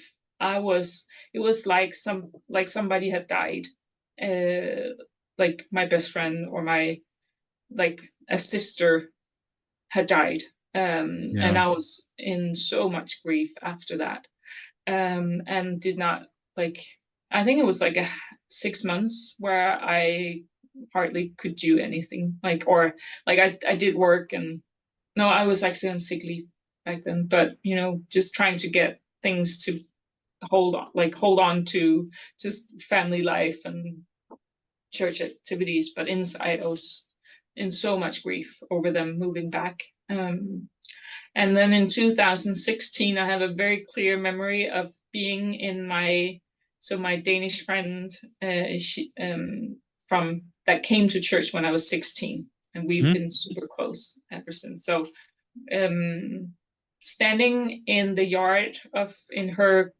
building apartment houses, like they had a little yard, and I told her like, okay, I'm not in church anymore. I can't do this anymore. Like, I am only here because of David is not ready to leave. I can't do this. Yeah, I'm burned out. Mhm. It's too hard. Like I feel my faith is choking. I felt like I was drowning in the ICC, in that system. Mm. And I've always had a very clear vision of like, what is my faith? What is my relationship with God, especially after those years where that American girl was here. And I just felt like there's no room for that. There's no room for my faith in this system. And and she told me after later, like she was like, when I told her that, like, can you say that out loud? And but that was where I was at, and so I thought my husband David was not ready to leave. He felt still that he had a lot to change, and we've always been in family groups where with our peers, where we've Yeah. been able to do a lot of the things our own way. That Mhm. has also helped us stay in the church because we have not done the ICOC system, and but that yeah, so he was not ready to leave, and I could feel like it's taking too big a toll on our marriage if I keep pushing to leave. So you So stayed for a few years. yeah, yeah. Mm. I focused on the kids. I focused on the Sunday school. I looked at the Kingdom Kids material. I think I've Mm. looked at it once and I threw it out. um, Yeah. I did like, let's plant some seeds and think about like God makes the growth, like gives the growth. And Hmm. let's talk about angels, that God sends them here to protect us. And Yeah. like God loves us. Jesus loves us. That was and I did a lot of creative things with the girls in my group. And Hmm. David had the teens, our oldest son, he was a lot with them. And I would often take them out, like getting an ice cream in the summer or getting bubble tea, or it's like, Hmm. so I would do anything but the ICUC Sunday school. That's also a confession. Oh but yeah. but So that yeah. was what I could do for those years. But then And so then he leaves, he decides it's time. yeah, in 2022, Mhm. we're in a new group, in a family group where he's leading. He was prior to that, he was asked to lead that family group, and he said, Mhm. "Well, we'll do it on our terms. Like I'll do it. Like we're not doing the ICC schedule. We're not having Bible talks. We're not having all of that. We're looking at the needs of the group, of the people in the group, and Mhm. then like trying to meet the needs in the group. So if so, and nobody in the beginning wanted to have Bible talks, so we didn't have Bible talks, and it really didn't make sense to have like bring guests to Bible talks either, because it was not, nobody really wanted them. So some of the sisters in the group did creative things like evenings and stuff. And I said that I was still like a member on the membership list. Like Mhm. I had only told Nana, or my friend, I said her name, but I'd only told her and my very good friend that I wasn't a part. So, but I told that I'm gonna meet up with these three women, like my friend, and another two women, where we had a book club. And I'm not going to do discipleship in our own family group that David was Mhm. leading. I want to keep meeting with these sisters. So we were reading some of the forbidden books with Mm. Rachel Held Evans. I don't know if you know those. Mm. Searching. Oh, No. that's a big shout out to Rachel Held Evans. Her book Searching for Sundays. Her book Inspired. I think it's like Inspired Slaying Dragons and something, and Ways to Love the Bible again or something. I'll have So to look for those those like books. deconstruction books, we were reading that Mm-hmm. and talking about that, and it helped so much. Like that was where we all four were, of just needing to deconstruct really our faith and Mm-hmm. our church history and all of that. So um and then in 22, that summer, David was also like, okay, he had been trying like really like, okay, we need to talk about what happened with Kesia's brother. Like now Yeah. we were like, and he tried to bring that up, and like, can we be peacemakers in the church? Hmm. Like, can we be the first one? Like, can we talk about the pruning in 93? Like nobody had officially apologize for that. Like I know like individuals from the church had tried to reach out to some of the ones in the pruning and say, I'm sorry, Mm. but it was like, well, and where they responded, well, it wasn't you doing that, it was the system, like it, and just felt like, yeah. And there were many things that we tried to make change, and David had a lot of talks with the one leading the church, where he just felt like, well, like he felt listened to, but then nothing happened.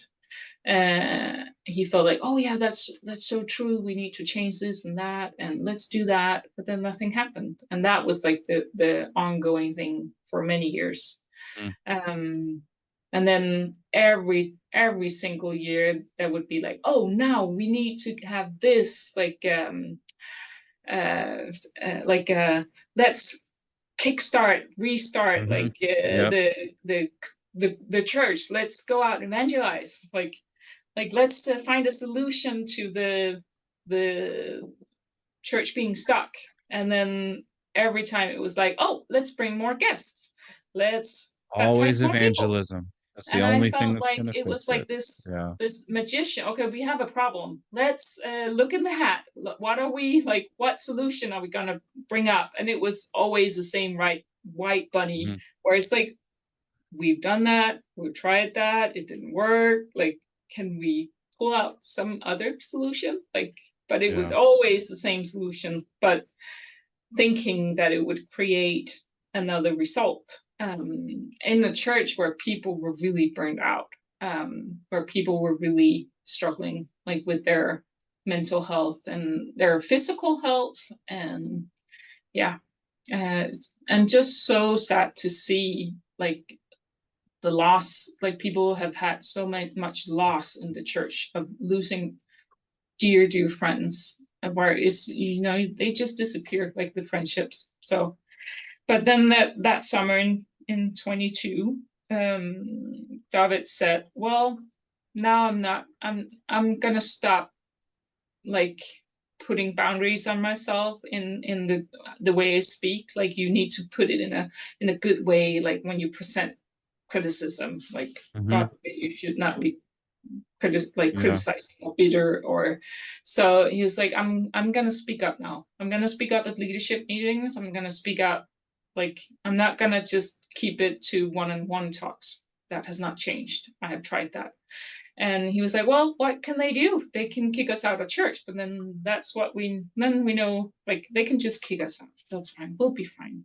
And that was such a help for me, because I felt like, okay, okay, so we had that summer, and then in August, the couple leading the church had been to a conference in, I think it was Orlando, and they Yep. came home being super inspired. Like I think they had at that conference there had been a lot of like the old ICOC back in the night, like the ones Mm-hmm. starting the church, like looking back at the good old days. Let's like get back to that. And so at a leadership meeting, they are their list. I wasn't attending, but they're listening to that sermon, the first sermon with that this couple were super fired up about. And David is sitting like, he's like, I cannot believe that we're talking about this in a church that looks like this. that we should get out evangelizing more, that we should just go out baptizing more people. So after, when everybody is supposed to share what they thought about the sermon, he's like, when it's his turn, he's like, I cannot see myself in this. I cannot get behind this. I am like, we're in a group where there are conflicts, where people are stressed out. Like, we need that is not the focus the church needs. There's like mental health issues that needs to be taken care of. There's burned out people, depression, stress, all of that. So that is not the need of the church. So he spoke up at that leadership meeting, and but that was, yeah, not many responded. I think like one guy responded afterwards to David and thanked him. It was really nice. And but then afterwards, that was not, like, he was told, oh, that was not the forum, the fora to bring that stuff up. That was not okay that you brought this up. And David was like, Jeez. this is the leadership meeting where we're talking about the church focus from the next year, like Mm. the future focus. When, if this is not the place to bring this up, when is, like, what like, Yeah. and that's where that really, that was like, this is not gonna, like, we don't have the energy anymore. We don't have, like, we can't change this from the inside.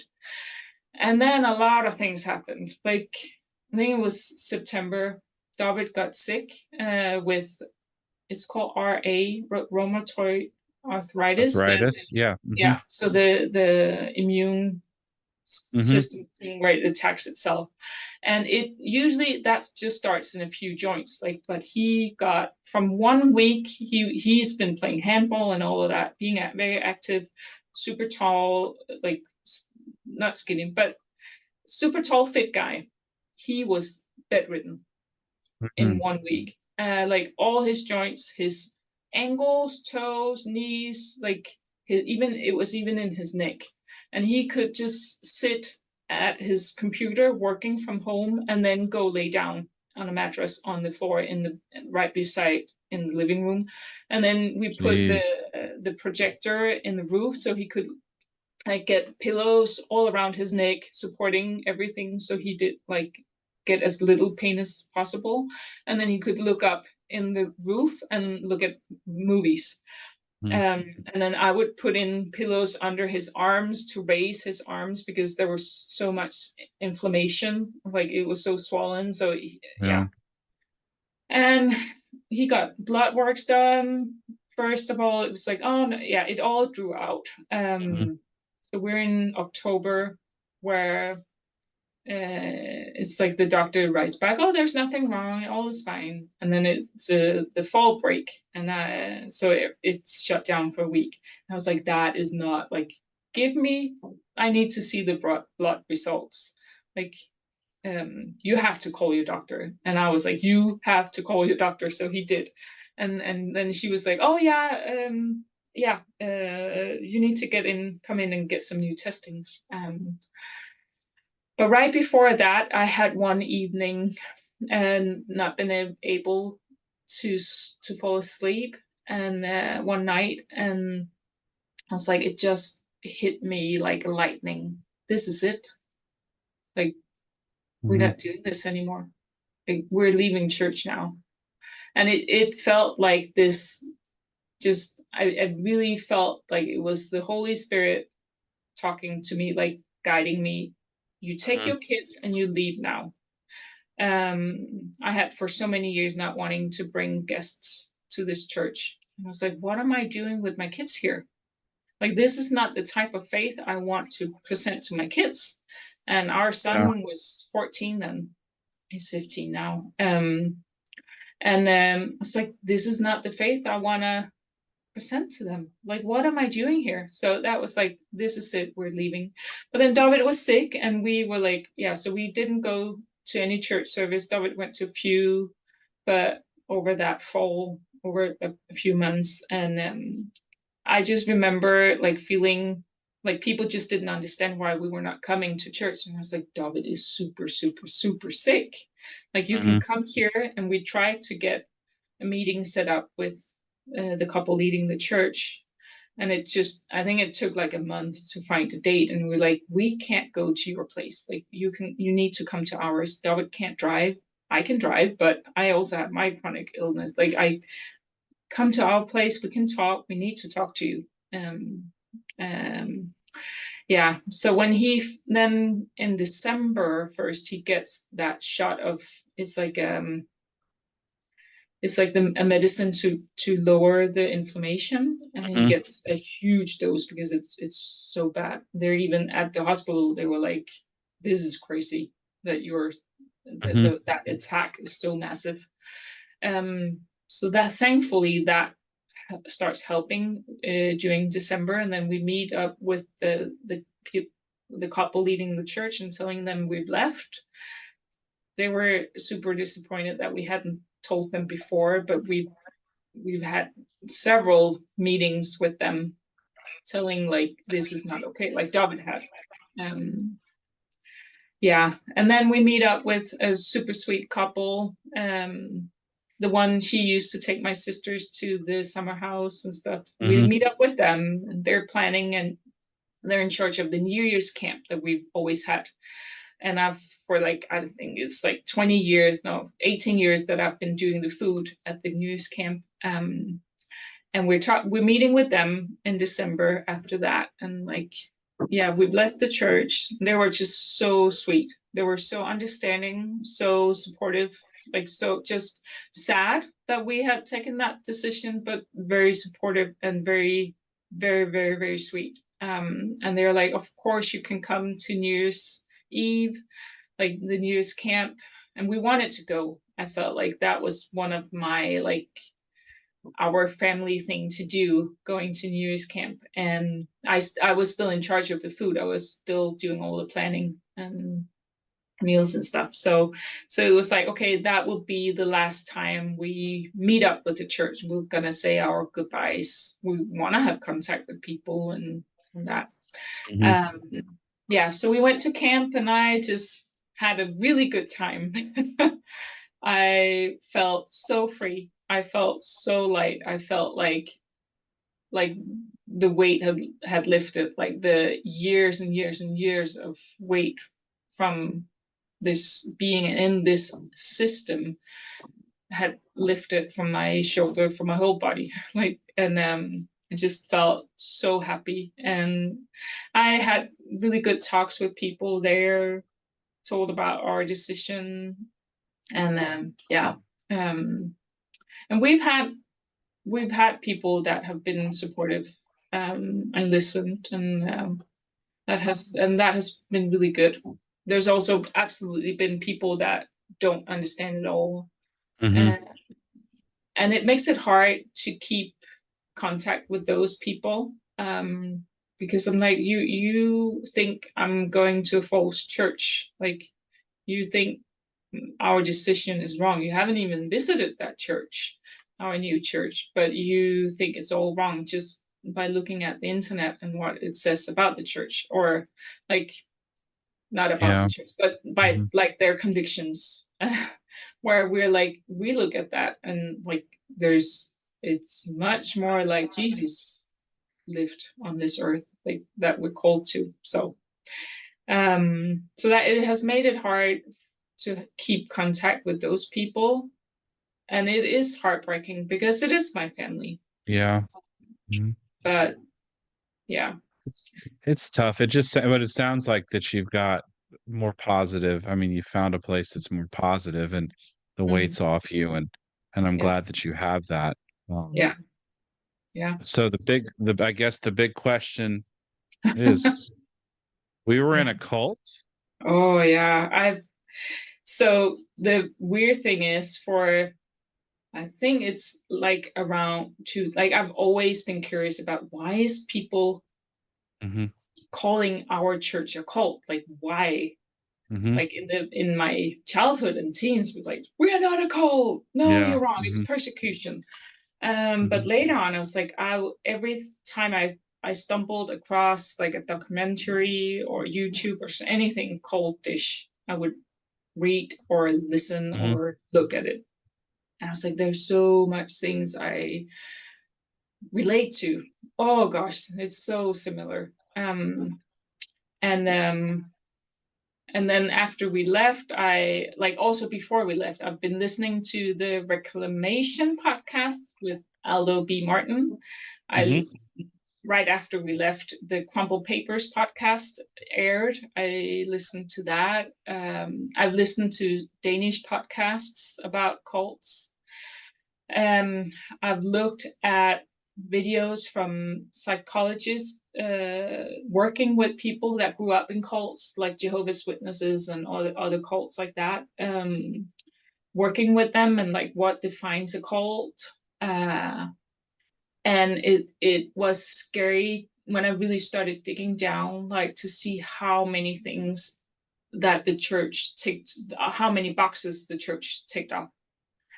Um, that was like, gosh, I didn't just grow up in a dysfunctional family. I grew up in a dysfunctional church, but I Yeah. also grew up in a cult.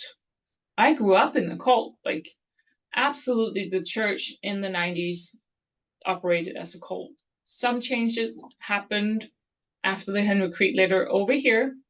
And a lot of churches can say, oh, we got the light version over here. But then the Stockholm church did not get the teen ministry Hmm. and the campus group in Stockholm. I don't know about Helsinki.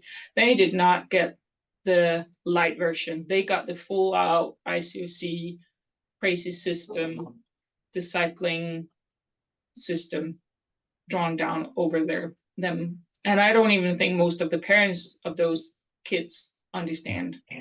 Um, but I also feel there are people in there that don't deserve to be called cult members. Um, I get that. so Hmm. so good-hearted, really trying, best intention, but pure-hearted people, really trying to make a difference, really trying to love and care for people, and um, yeah. So it is there's definitely people in there that don't deserve to have that label. But I will say the ICOC system is a cult, is a Yeah. high control group. Um, Hmm. and I wish that people would, instead of just saying, oh, it's persecution, that they would actually look at, like, why is it that other people are calling this a cult? Because I don't think you can move forward or change anything if you don't look at the foundation. Like you can say, oh, we need to talk more about grace. We need to talk more about the heart. We need to like unspiritual, spiritual, all of that. Like we need to do better. Like, but if you don't change in the foundation, you're not really like. Do you then move forward, or do you just create something new? And that's what I felt like after the Henry Creed letter. Um, like there were just lots of talks, lots of meetings over here about changes, lots and lots and lots of meetings and talks, but so little really changed um, in the foundation and how they viewed people. And that whole discipleship system of discipling a person, which is really just like, it's really controlling. It's Yeah. manipulating. It's like you're using coercion, you're using shaming, shunning, like all of that. Like, but you're labeling it as spiritual. You're labeling it as biblical.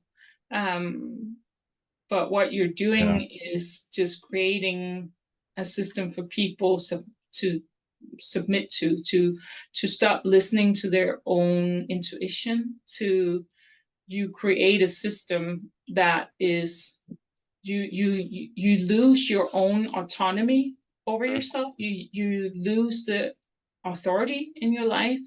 You have to seek advice, and you Yeah. also have to follow that. Like you are not encouraged to listen to what you really want yourself, because the heart is deceitful. You are not encouraged to say no, like I can't do this, like I need my sleep, or like I want like that whole like no, I'm not gonna fit in that narrow disciple box, ICOC box. Mm-hmm. But I saw that that system was in the teens and in the campus, not really in the older groups in the church, Mm-hmm. and so it was brought in like without any of the parents really realize, or that's how I view it, really Yeah. realizing what was going on and how these young people were trained, and how they were trained up to lead other people into, and it's really indoctrinating people. um, Yeah. um, and it just breaks my heart when lately I've been talking to uh, a lot of young people who also grew up in church, and some have left, some are still there, but most of them have left that I've talked to. But and just hearing their stories of what they've been through is just heartbreaking. Yeah. And often, like, people in church would ask, like, right after they leave, oh, why do you leave? Like, why are people leaving? Why are these kids leaving? Um, but you're not ready when you first leave. You're not ready to put words to that. Like, you just left. Mm. It's so confusing. So it takes some years to start putting words and to it, and It to start does. realizing what you've been a part of. But then people don't talk to you, and like then yeah, you've already told your story once, which is not a good explanation for leaving. So then, oh, they're not just drawn to the world, or yeah, they just need to get hurt by the world and then come back to church, like, um yeah. And it is just heartbreaking to hear what they were brought up in. It was what I was brought up Hmm. in the 90s and in the early 2000s. And that system that were drawn over them. And just so many people just feel lonely when they after they leave. It is lonely. And that's also why I feel I need to speak up. I need to tell my story, because I hope that people that listen, that have left, don't feel so alone. And I hope that it will help put words to some of the things that they have experienced, or young people that are still that are experiencing that they feel is hard, um, that is hard to put words to. I hope it can be a way to help to put words to some of the things, like, and I Well, really hope that, yeah. well, Yeah. first off, yes, it's going to do all of that. By Mm-hmm. you sharing your story and being a part of something like this Mm-hmm. is going to allow for people to find words, just like you were saying before, or maybe it was in text messages, how Mm-hmm. listening to it helps you, Mm-hmm. listening to Absolutely. other people's stories. So Yeah. sharing your story will do that. And I thank you for sharing your story. I thank you Mm-hmm. for being a part of this, to keep talking, because we need to keep Mm-hmm. talking about this. We need to keep sharing. We need to keep a space open for people that are in this, because Yeah. that for me is where healing will happen. That's where change can happen. And that's my Yes. hope for this. So thank Yeah. you for being a part of this. You're And welcome. so yeah, so thank you guys for listening. If you were a part of the ICOC, or still a part and you want to share your story, you can reach out to me at Clemenz with a Z at gmail.com, or you can direct message me through the Clemenz with a Z podcast on Instagram. So thank you for being here, You're Kesia, and welcome. sharing this story. Well, It was thank you. awesome. Yeah. Yeah. Until next time, guys. Peace.